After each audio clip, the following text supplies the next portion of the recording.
అందరికీ నమస్కారం. అమ్మ మాట అమ్మాయి బాట ఛానల్కి స్వాగతం. కథ చెప్పుకుందామా? రాయి ప్రభావం. బేతాళ కథలు చివరి వరకు వినండి. సబ్స్క్రైబ్ చేసుకోండి, లైక్ చేయండి, షేర్ చేయండి. పక్కనున్న బెల్ సింబల్ని ప్రెస్ చేయడం అస్సలు మర్చిపోకండి. నేను చేసే కథలు ముందుగానే మీకు నోటిఫికేషన్స్ వస్తాయి. మొదలు పెట్టుకుందామా? రాయి ప్రభావం.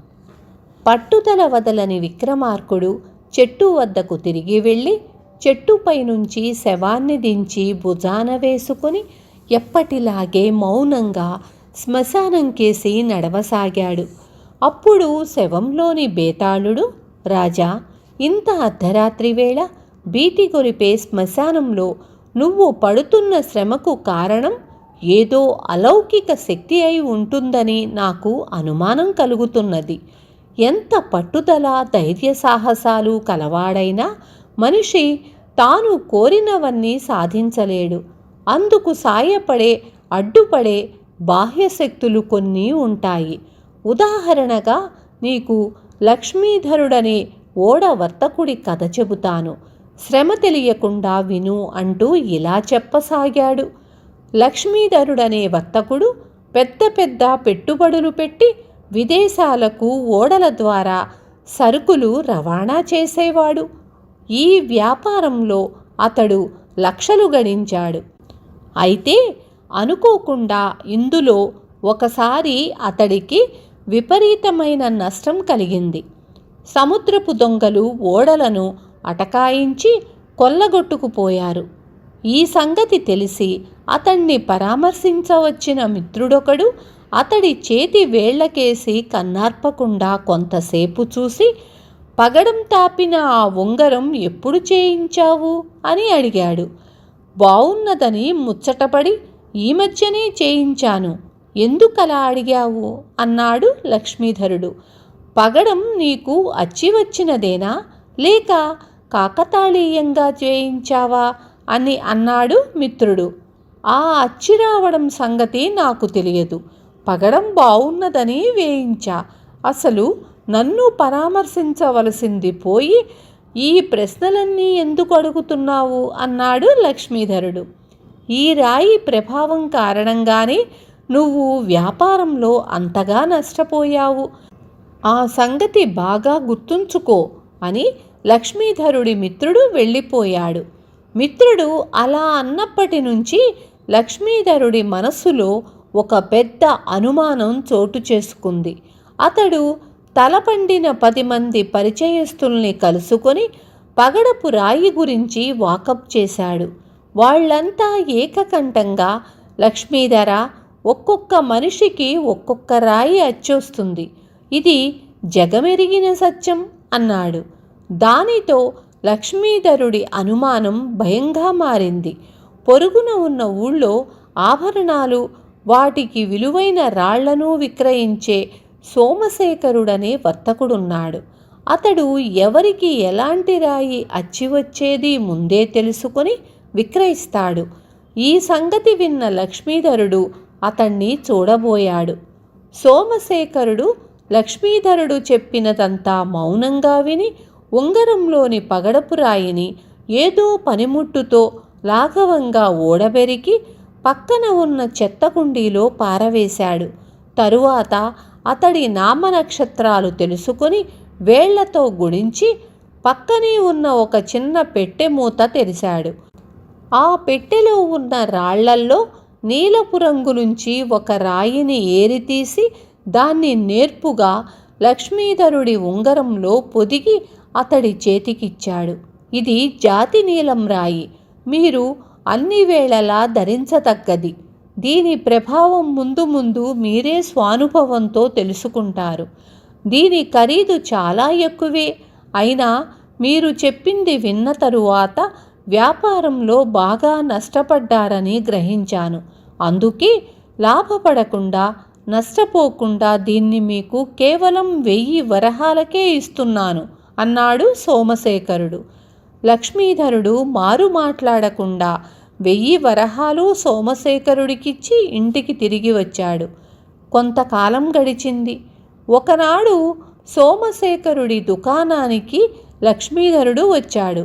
అతన్ని చూస్తూనే సోమశేఖరుడు, ఇప్పుడు నీలం రాయి ప్రభావం ఎలా ఉంది అని అడిగాడు. దాని ప్రభావం నా మీద పనిచేసినట్టు లేదు, మరొకసారి చాలా పెద్ద నష్టం కలిగింది అన్నాడు లక్ష్మీధరుడు. ఏ రూపంలో ఎంత నష్టమో వివరంగా చెప్పండి అన్నాడు సోమశేఖరుడు. లక్ష్మీధరుడు విచారంగా, ఏం చెప్పేది, నేను సరుకులతో పంపిన 4 ఓడల్లో ఒకటి పెను తుఫానులో చిక్కుకొని మునిగిపోయింది. జరిగిన నష్టం బేరీజు వేస్తే సుమారు 50 లక్షల వరహాలు ఉంటుంది అన్నాడు.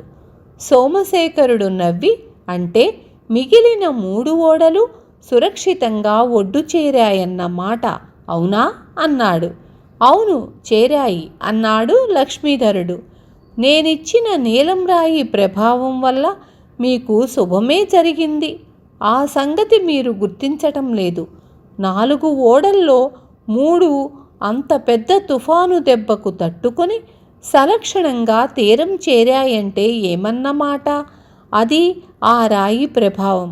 అలా కాకపోతే 4 ఓడలు సముద్ర గర్భం చేరి మీరీ పాటికి బికారి అయి ఉండేవాళ్ళు అన్నాడు సోమశేఖరుడు. లక్ష్మీధరుడు మారు మాట్లాడకుండా ఉంగరాన్ని తీసి సోమశేఖరుడికిచ్చి ఇంటి దారి పట్టాడు. బేతాళుడు ఈ కథ చెప్పి, రాజా, లక్ష్మీధరుణ్ణి ఆ ఉంగరంలోని రాయి అతడి ఓడల్లో 3 సముద్రం పాలు కాకుండా కాపాడింది. ఆ సంగతి సోమశేఖరుడు అతడికి స్పష్టంగా చెప్పాడు కూడా. అయినా లక్ష్మీధరుడు ఆ మాటలను అర్థం చేసుకున్నట్టు లేదు. అందువల్ల ముందు ముందు అతడు ఓడ వర్తకంలో మరింతగా నష్టపోయే అవకాశం ఉంది. లక్ష్మీధరుడు ఉంగరాన్ని సోమశేఖరుడికి ఇచ్చివేయడం కేవలం అజ్ఞానం వల్లనే కదా. ఈ సందేహానికి సమాధానం తెలిసి కూడా చెప్పలేకపోయావో నీ తల పగిలిపోతుంది అన్నాడు.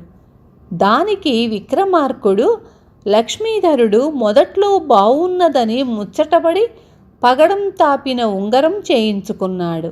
అప్పట్లో అతడికి ఉంగరంలోని రాయికి ఏదో ప్రభావం ఉంటుందని చాలామంది నమ్ముతారని తెలియదు. ఆ రాళ్లకు ఏవో అలౌకిక శక్తి అంటగట్టి లక్ష్మీధరుడికి అందులో నమ్మకం కలిగించినవాడు అతడి మిత్రుడు. సముద్రంలో తుఫానులు లేవటం ప్రకృతి సహజం. ఆ సమయంలో అక్కడ ఉన్న ఓడలు కొన్ని దాని దాటికి మునగడం, కొన్ని సురక్షితంగా ఒడ్డు చేరటం కూడా సహజమే.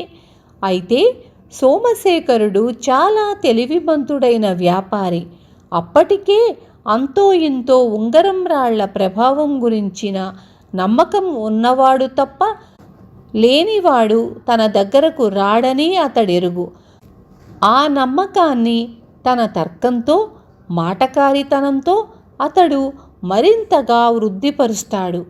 తుఫానులో చిక్కిన 4 ఓడల్లో ఒకటి నీట మునిగి 3 సురక్షితంగా తీరం చేరడం రాయి ప్రభావమంటూ అతడు లక్ష్మీధరుడి చేత నమ్మించచూశాడు. దానితో లక్ష్మీధరుడికి ఆ వ్యాపారి కుతర్కం అర్థమయ్యింది. మరేదైనా ఒకనాడు తుఫానులో తన ఓడలన్నీ మునిగినవని చెబితే అతడు కాలగమనం వల్ల నీలం రాయి ప్రభావం పోయిందని చెప్పి మరొక రంగు రాయి తన చేత కొనిపించవచ్చు. అసలు ఇదంతా తాను మొదట ధరించిన పగడం తాపిన ఉంగరంతో ప్రారంభమయ్యింది. దాని ఆధారంతో మిత్రుడు తన మనసులో ఎన్నడూ లేని ఒక మూఢ విశ్వాసానికి విత్తనం వేశాడు. ఏ కారణం చేతనైనా మనిషిలో ఆత్మవిశ్వాసం నశించినప్పుడే అతడు మూఢ విశ్వాసాలకు లొంగిపోతాడు. అది మనిషిని సర్వనాశనం వైపుకు నడిపే ప్రమాదం కూడా ఉంది. ఓడ వ్యాపారి అయిన తను ఇలాంటి వాటికి ఇంతటితో స్వస్తి పలక్కపోతే మరెన్నో రకాలైన అనర్థ విశ్వాసాలకు దాసుడు కావలసి వస్తుంది. ఇలా ఆలోచించే లక్ష్మీధరుడు ఉంగరాన్ని సోమశేఖరుడికి ఇచ్చివేశాడు. అలా చెయ్యటం అజ్ఞానం వల్ల కాదు అన్నాడు. రాజుకు ఈ విధంగా మౌనభంగం కలగగానే బేతాళుడు శవంతో సహా మాయమై తిరిగి చెట్టెక్కాడు. విన్నారు కదా, మనలో మూఢనమ్మకాలు అనేవి ఉండొచ్చు, కానీ అవి విపరీతానికి దారి తీయకూడదు. ఇలాంటి వాటిని నమ్మి మనం చాలా మోసపోతున్నాం. మనం కష్టం మీదే మనం ఆధారపడాలి. రేపు మళ్ళీ ఇంకొక మంచి కథతో మీ ముందుకు వస్తాను.